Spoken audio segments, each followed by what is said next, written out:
Vocês estão felizes? Mais uma vez, vocês estão felizes? Amém? Estou muito feliz também de estar aqui com vocês, queridos.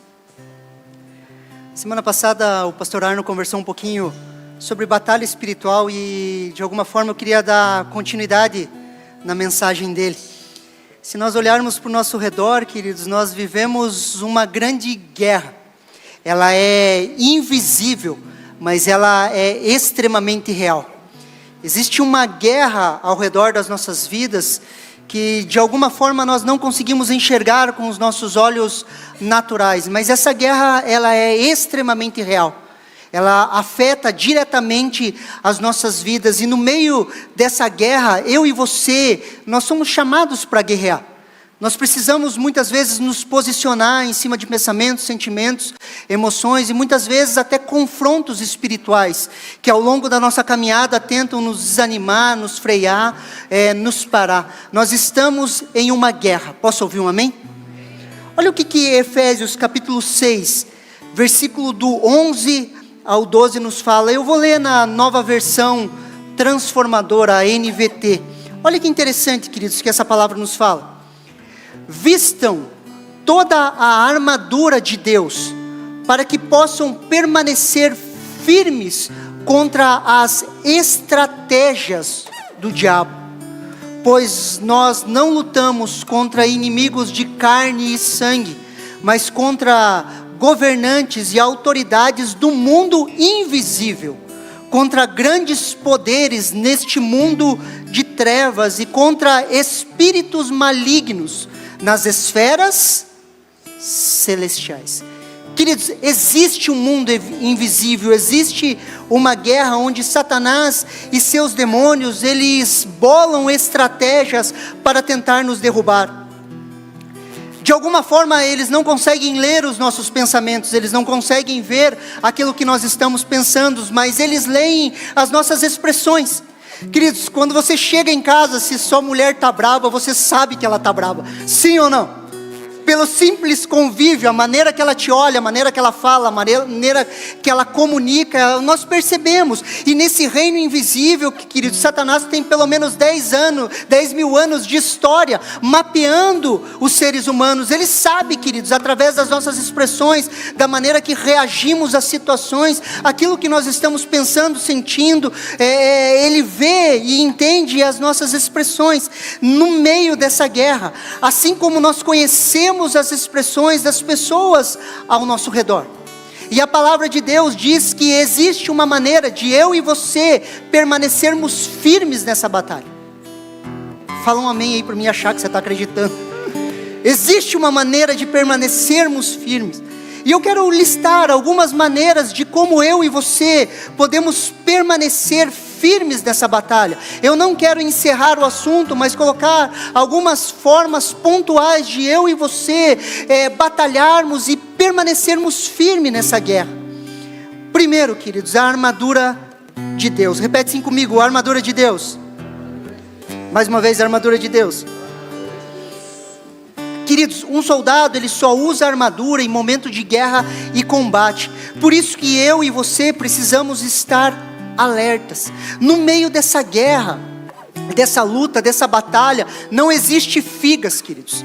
Não existe um pique, um lugar neutro. Ou nós estamos avançando ou nós estamos retrocedendo. Não existe um jeito de você falar assim, não, agora eu estou de figas, não quero brigar. Ou talvez falar assim, não mexe com ele que ele não mexe com você. Queridos, ao você ser transportado do império das trevas para o reino do Filho do seu amor, você é considerado um traidor, queridos, no reino das trevas. Não existe uma maneira de a gente falar assim, eu não quero brigar, não fala disso. Pastor vai falar de diabo, pastor, na igreja. Deixa ele para lá, pastor, cruz credo mexer com ele. Queridos, não existe isso. Nós estamos em uma constante batalha. Existe uma resistência e as portas do inferno, elas não prevalecem contra a igreja. Se as portas do inferno não prevalecem contra a igreja, é porque a igreja está avançando. Sim ou não? Nós estamos avançando, queridos. Olha o que Efésios capítulo 6, versículo do 13 ao 18 nos fala. Portanto, vistam toda a armadura de Deus, para que possam resistir ao inimigo no tempo do mal. Então, depois da batalha, vocês continuarão em pé e firmes.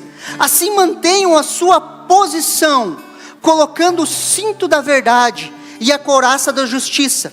Como calçados, usem a paz das boas novas, para que estejam inteiramente preparados. Em todas as situações, levantem o escudo da fé, para deter as flechas de fogo do maligno. Usem a salvação como capacete, empunhem a espada do Espírito, que é a palavra de Deus.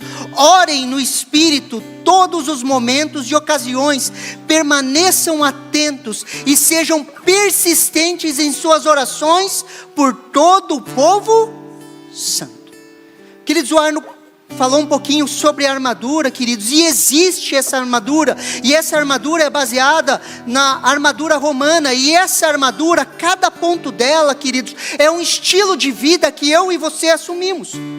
Nós colocamos, para ficarmos firmes na nossa posição, o cinturão da verdade, porque a verdade é um estilo de vida que eu e você vivemos e exercemos todos os dias das nossas vidas. Nós somos os filhos da verdade. Posso ouvir um amém? Nós andamos, e esses pontos são os pontos que nos levam ao estilo de vida. Essa armadura, ela é composta por 6 elementos: o cinto da verdade, a couraça da justiça, o calçado do evangelho da paz, o escudo da fé, a espada do Espírito e a oração pelo povo santo. Se você olhar a armadura, queridos, a armadura, ela te protege sempre para você ir para frente. O escudo, a espada, você está projetado para ir para frente. O que protege as suas costas é o quê? É a oração do povo santo. A proteção, quando nós nos protegemos nessa batalha espiritual e nós suplicamos pelos nossos irmãos, queridos, é para proteger as suas costas. Do contrário, quando nós fazemos o contrário disso, e nós começamos a falar mal uns dos outros, o que acontece? Em vez da cobertura da oração do povo santo, nós temos uma maledicência que fica desprotegendo as costas do seu irmão. Às vezes você vê algo e elas falam, mas é burro mesmo, olha lá. Você desprotege as costas do seu irmão, sim ou não? Queridos, uma vez orando, eu até queria fazer um teatro, eu tive uma visão, assim, veio uma imagem dentro de mim. Eu vi a igreja e as pessoas falando mal umas às outras. A partir do momento que elas falavam mal, é como se aquela palavra tomasse forma e grudasse nas costas das pessoas. E as pessoas começavam a ser taxadas por essas mentiras. Por isso que, no mínimo, eu e você deveríamos cobrir as costas dos nossos irmãos, através da oração e da súplica. Sim ou não? Sim. Como podemos permanecer firmes nessa batalha? Precisamos largar as distrações. Preste atenção aqui, queridos. 2 Coríntios, capítulo 2, versículo do 3 ao 4. Olha que interessante esse texto, queridos.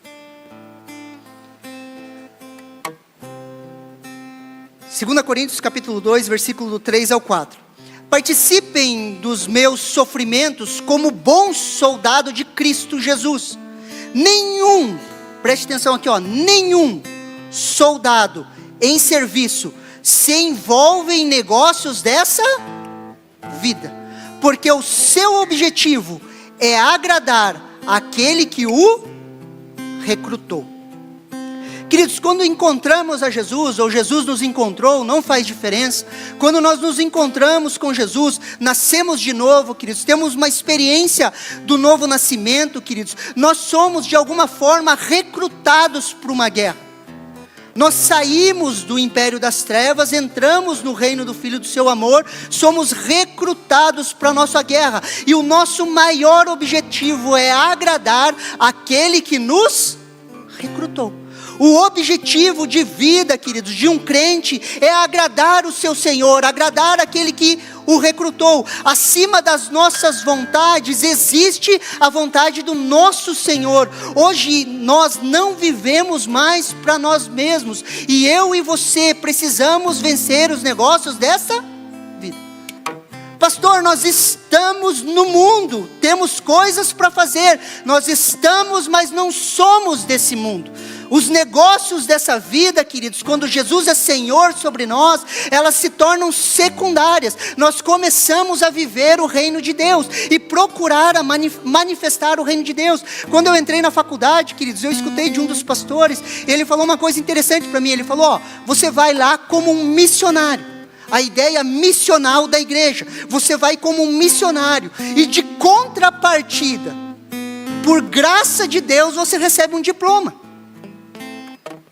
Consegue me entender? Sim ou não? Os negócios dessa vida, queridos, eles podem nos atrapalhar quando eles se tornam primeiro. Por isso que busquem em primeiro lugar o reino de Deus e a sua justiça, e as demais coisas serão acrescentadas. Queridos, são distrações, queridos. São distrações. Nós não somos deste mundo. Olha que interessante a parábola do semeador.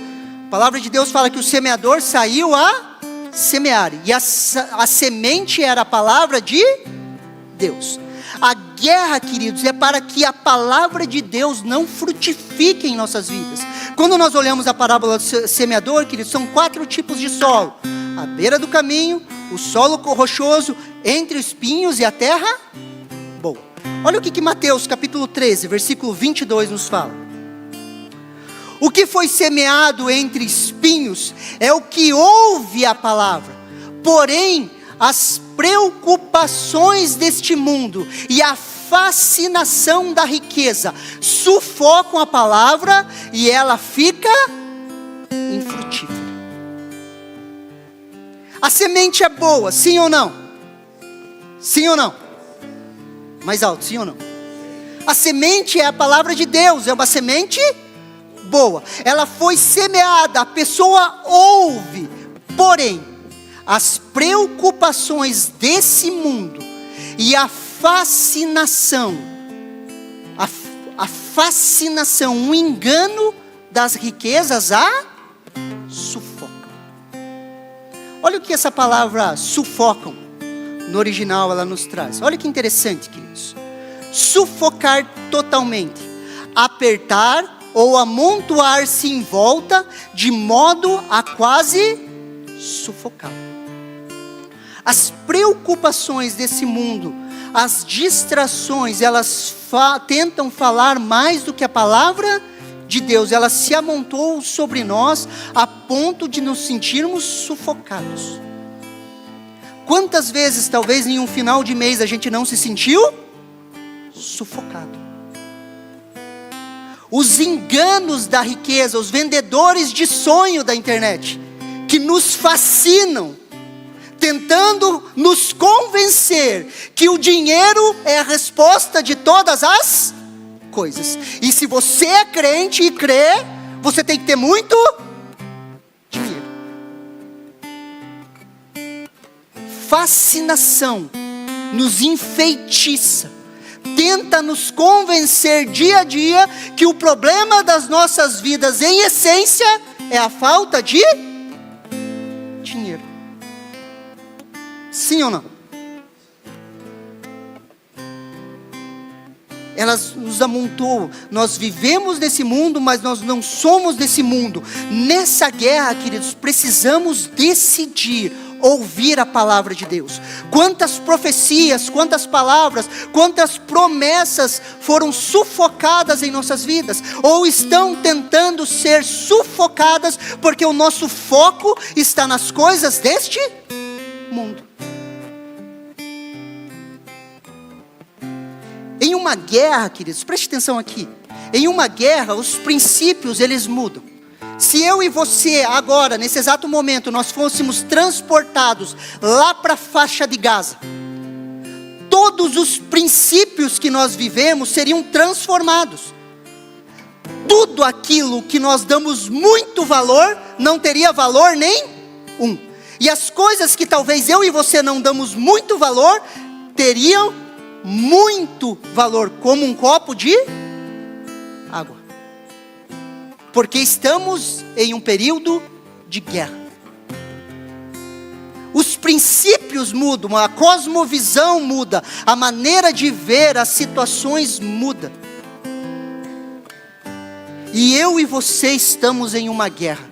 Fala um amém aí. Feliz da vida. Estamos em uma guerra, queridos. Por isso que precisamos trazer uma cultura de guerra ao nosso dia a dia. Se eu pudesse dar um tema para essa mensagem, seria cultura de guerra. A palavra cultura, queridos, ela tem a mesma raiz de culto, cultivo e cultura.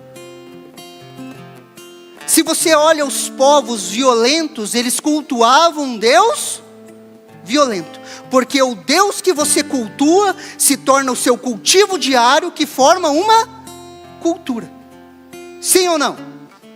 As facetas de Deus, elas são apresentadas a nós. E muitas vezes nós falamos o Deus que é amor. E Deus é amor, queridos. E não tem nada de errado. Só que existem facetas de Deus que Ele apresenta para nós. E Deus se apresenta como o Senhor dos exércitos. E quando eu cultuo esse Senhor dos exércitos, eu entendo que o Deus é o Deus de guerra. Quando a Bíblia fala em paz, é paz mediante a guerra, não é uma paz passiva. Você já tentou deixar a tua cabeça solta assim? Assim, deixa a vida me levar, a vida leva eu. Para onde que a tua cabeça vai? Por isso que paz é paz mediante a guerra.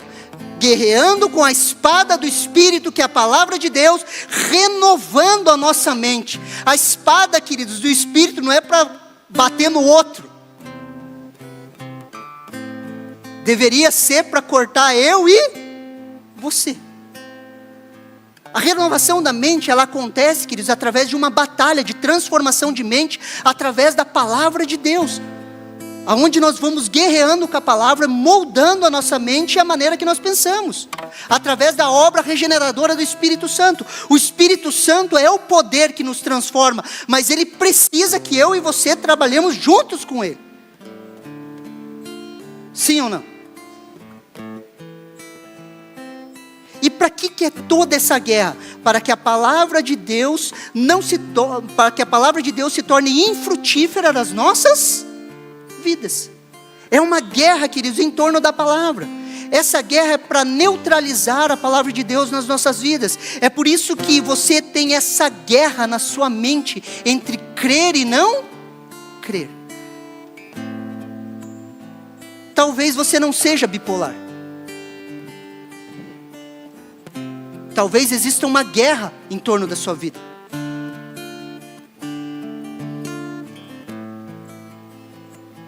Entre o crer e o não crer.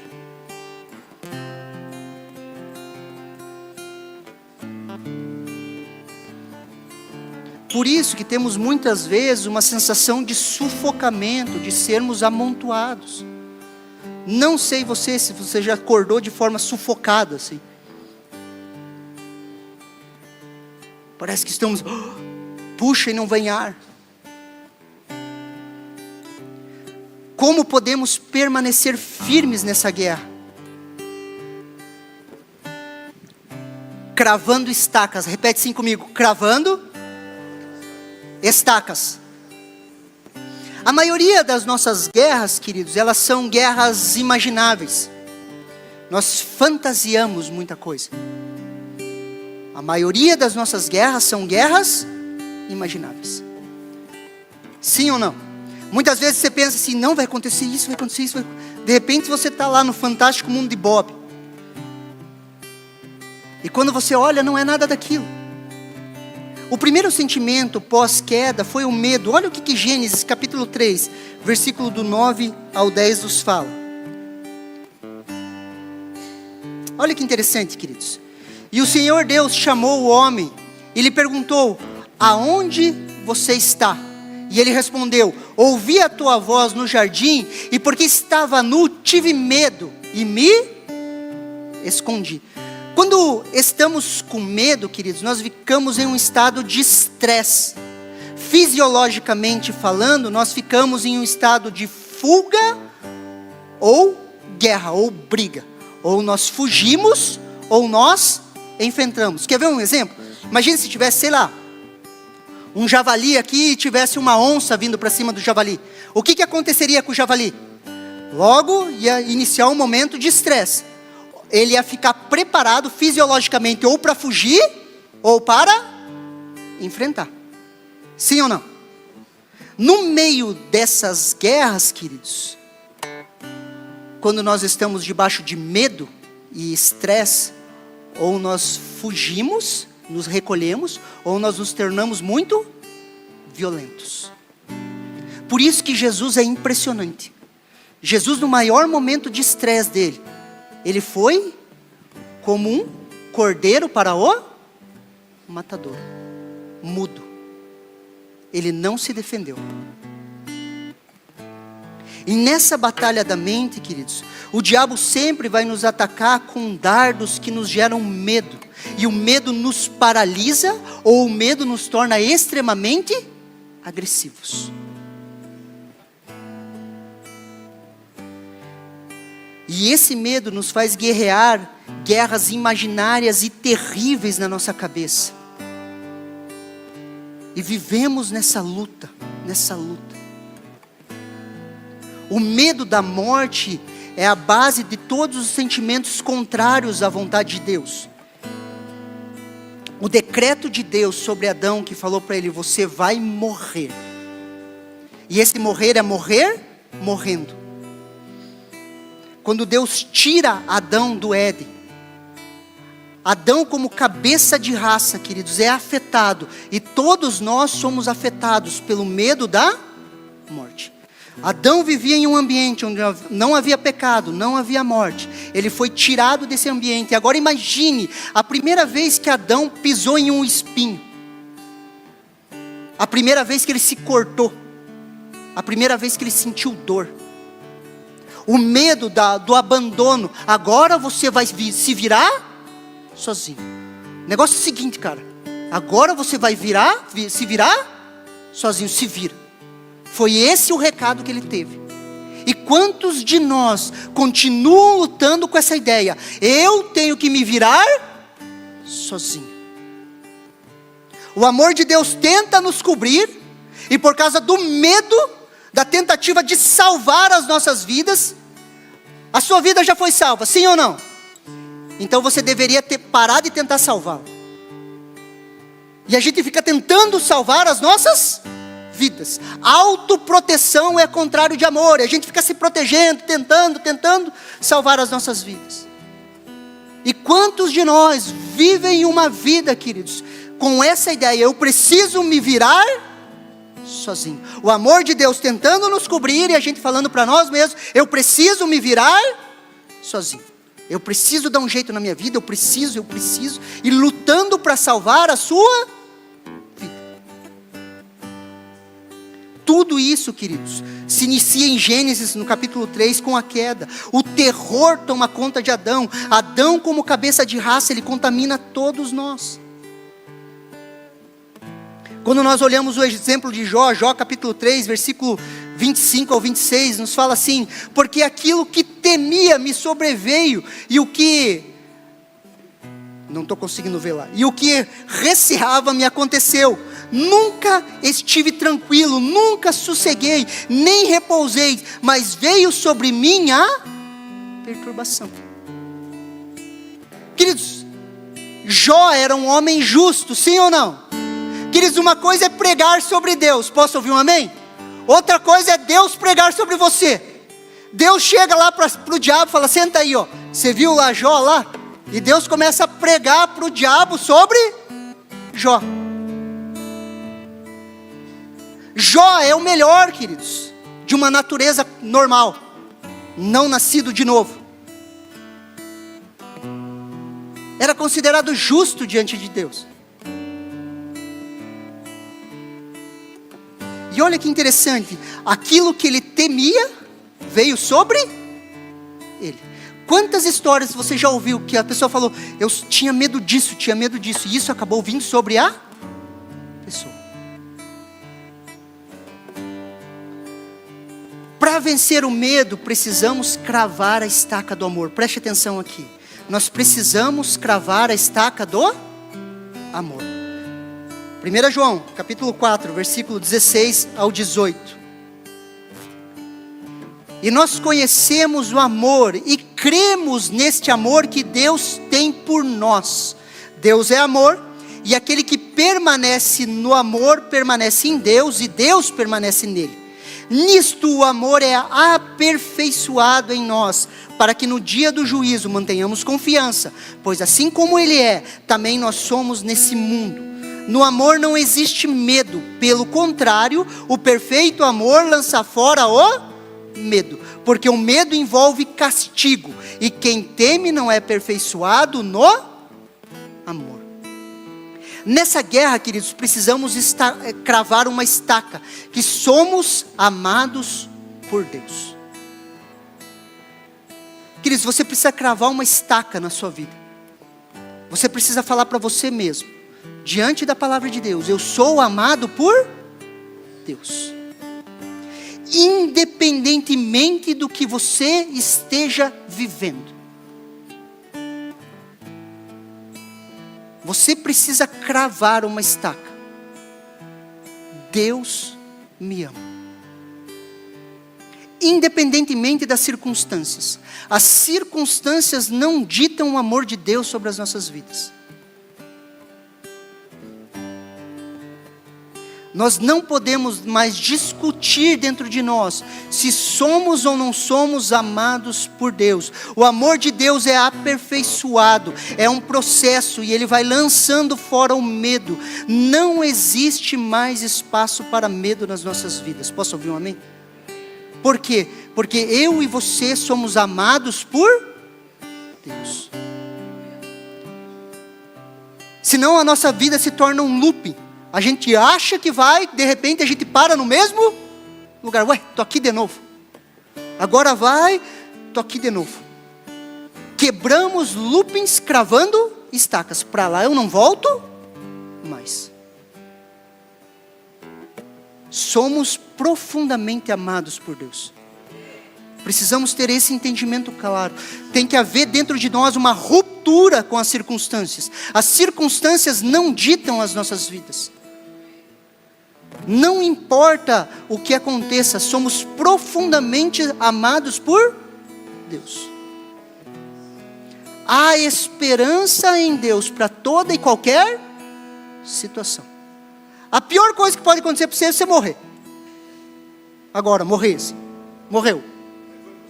A morte vence a vida, a ressurreição vence a morte. Essa é a nossa esperança. O medo da morte, querido, gera todos os outros medos.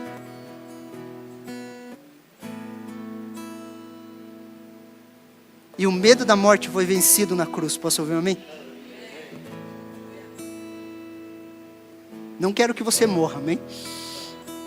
Mas se morrer, você vai ser envolvido pelo amor de Deus, você vai ter o pleno conhecimento de Deus, você vai olhar Jesus e um dia nós vamos nos reencontrar.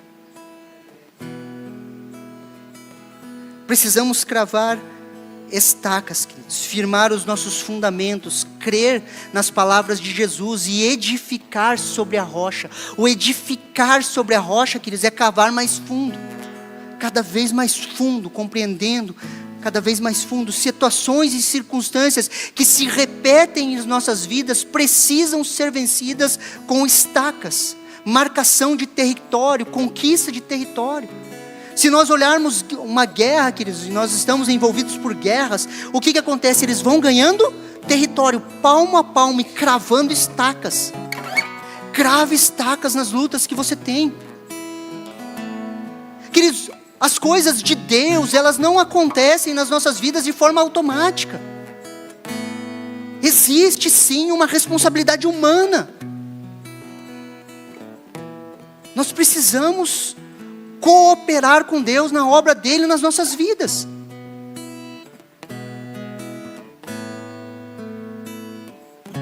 Para permanecermos firmes, saia da posição de vítima. Na guerra nós não podemos ficar como vítimas. Quem se coloca na posição de vítima se torna um manipulador. Sabe por quê, queridos? Todo mundo que está na posição de vítima, ele não tem responsabilidade nenhuma.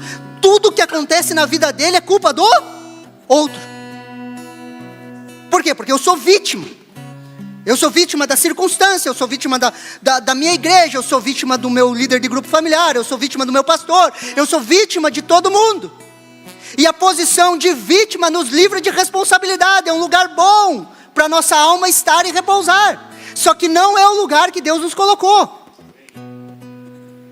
É muito bom pôr a culpa no outro, porque daí a responsabilidade não é, pastor, mas a culpa é minha, eu ponho onde eu quiser.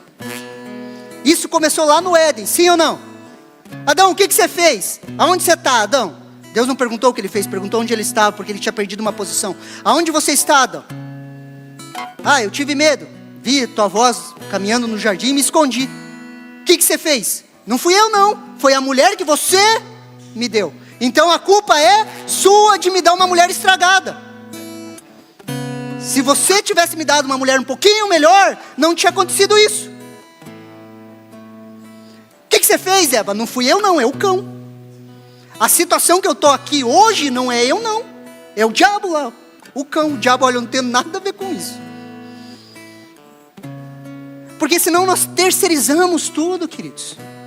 E eu e você fomos chamados à responsabilidade em Cristo Jesus.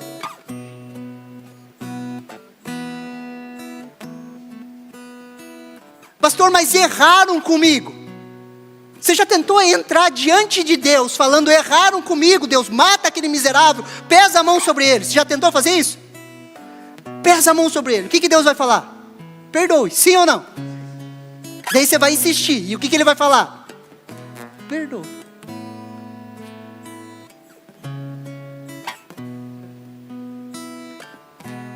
Como podemos permanecer firmes?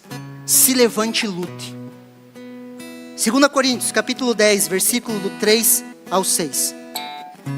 Porque, embora andando na carne, não lutamos segundo a carne, porque as armas da nossa luta não são carnais, mas poderosas em Deus para destruir fortalezas.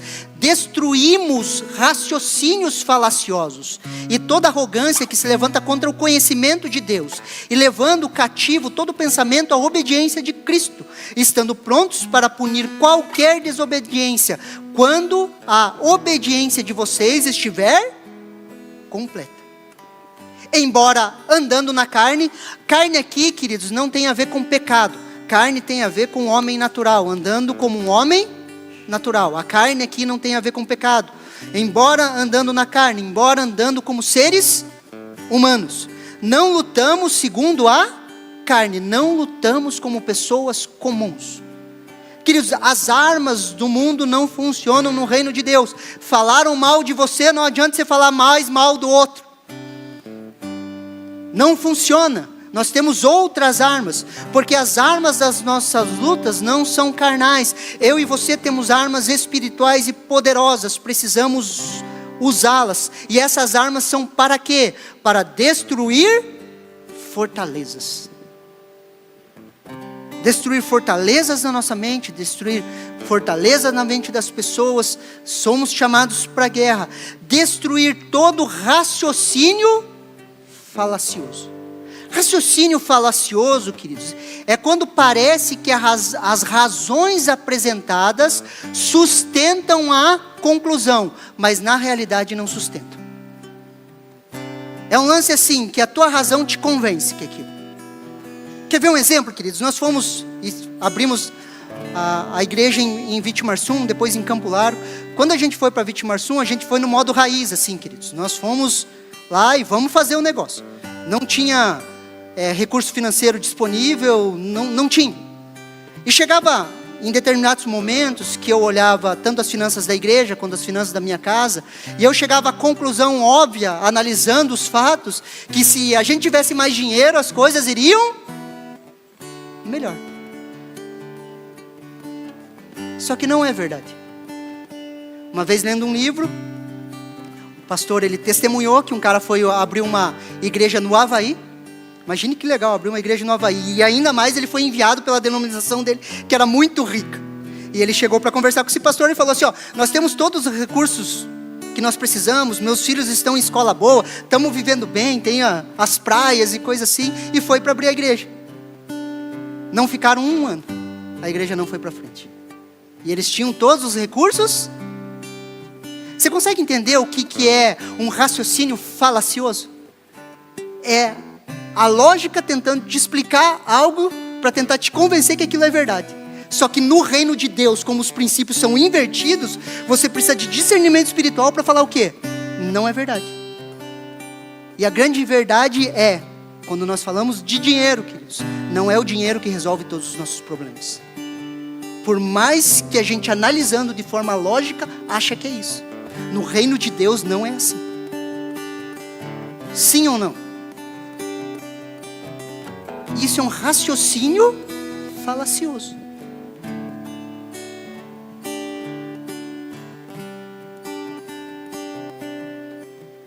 Andar por fé, queridos, molda a nossa realidade. E quando eu falo molda a realidade, não é que a tua fé vai mudar as circunstâncias.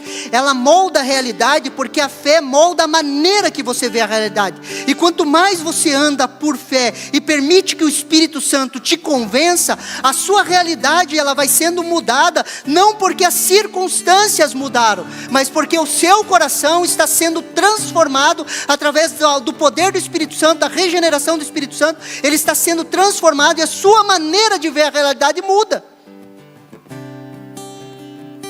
Por isso que andar por fé molda a realidade. Não é uma mudança de circunstância, é uma mudança de coração, algo interno, uma transformação de dentro para fora. Você olha a vida de uma forma diferente. Os princípios que antes eram muito válidos na sua vida, no reino de Deus não são, e são transformados através da santificação e a obra do Espírito Santo em nós.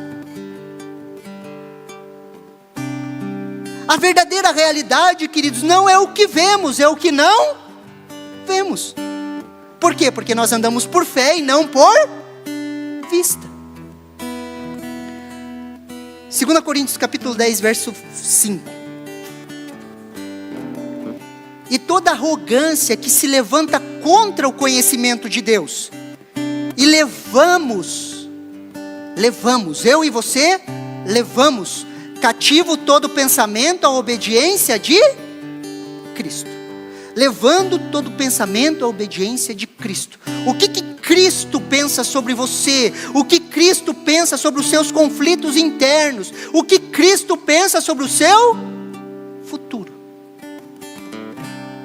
Levamos cativo à obediência de Cristo.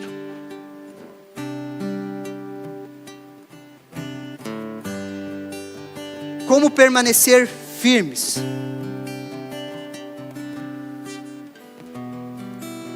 Ser empoderado. Repete assim comigo, empoderado. Empoderado. Atos capítulo 1, verso 8. Olha que interessante, queridos. Atos capítulo 1, verso 8.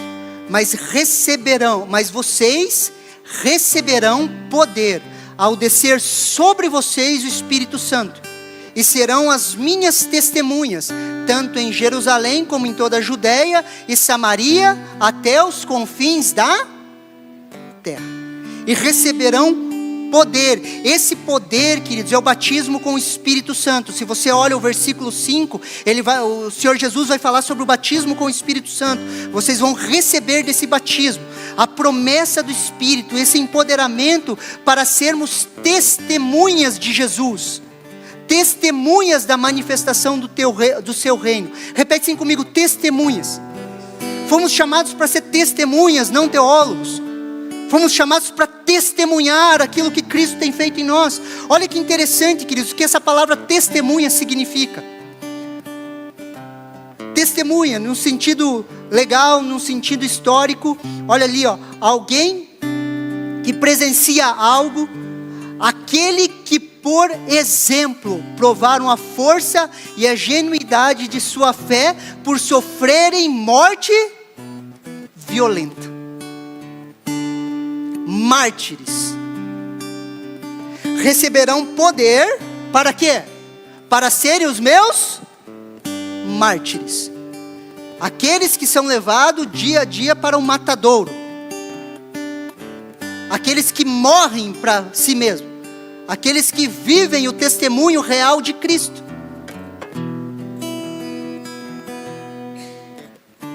Sim ou não? O empoderamento do Espírito Santo, que é o Espírito Santo sobre nós, queridos, que vem com esse poder é para nos levar a ser mártires, aqueles que vivem para Cristo, aqueles que cumprem o seu chamado, aqueles que são empoderados para serem o que? As suas testemunhas, tanto em Jerusalém como na Judeia, Samaria, até os confins da terra. E quais são os confins da terra? Somos nós, o último continente a ser conquistado, os confins da terra. O Evangelho veio até nós, agora vai voltar.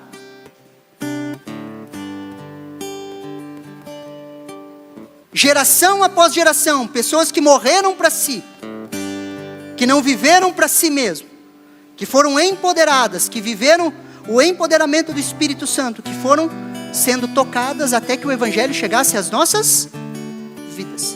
2000 anos de história, queridos, de pessoas que não permitiram que a semente fosse sufocada, que não viveram para si, que foram, sim ou não? Tem 3 chamadas de Jesus, queridos, na Bíblia. 3 chamadas que a gente poderia resumir. A primeira, venham a mim, vocês que estão cansados e sobrecarregados. A segunda é, venham após mim, neguem-se a si mesmo, me sigam. E a terceira é o que? Vão e façam discípulos. Para mim são os 3 estágios do Espírito Santo. Primeiro, venham a mim, vocês que estão cansados e o Espírito Santo está do seu lado, te conduzindo a Cristo, te convencendo. A obra de Jesus não começou na sua vida quando você se converteu, queridos, quando você nasceu de novo. Muito antes o Espírito Santo já estava te trazendo. Sim ou não? Você tem relances de pensamento, você sabe que Ele estava te trazendo. De repente, a palavra de Deus foi pregada de forma sobrenatural, uma fé salvífica nasceu em você, o Espírito Santo que estava com você, ele passa a estar em você. E daí você ouve a segunda chamada de Jesus. Você quer me seguir? Tome a sua cruz, negue-se a si mesmo, e o processo de regeneração do Espírito Santo te santificando vai fazendo você se negar a si mesmo. Sim ou não? E existe uma terceira chamada, que é vão e façam discípulos, que no meu entendimento é quando somos empoderados pelo Espírito Santo, o Espírito Santo vem sobre nós, nós somos batizados no Espírito, as coisas que nós dávamos valor, nós paramos de dar valor, nós só conseguimos focar no reino de Deus, por quê? Porque fomos empoderados para ser testemunhas de Jesus. E para esse empoderamento, queridos, nós precisamos de uma experiência com Deus. Em muitos lugares, queridos, falar sobre experiência, as pessoas torcem o nariz. Só que Jonathan Edwards, queridos, um dos maiores avivalistas de 1700, queridos, ele falava assim: eu posso falar para você e descrever a doçura do mel. Eu posso falar o quanto o mel é doce.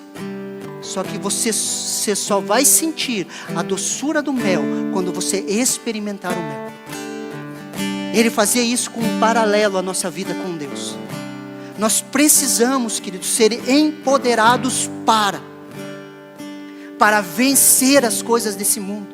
Nós precisamos ser empoderados pelo Espírito Santo para que a nossa cosmovisão seja mudada. O batismo com o Espírito Santo vem para virar a nossa vida de ponta cabeça. Nós necessitamos disso para vencer essa guerra.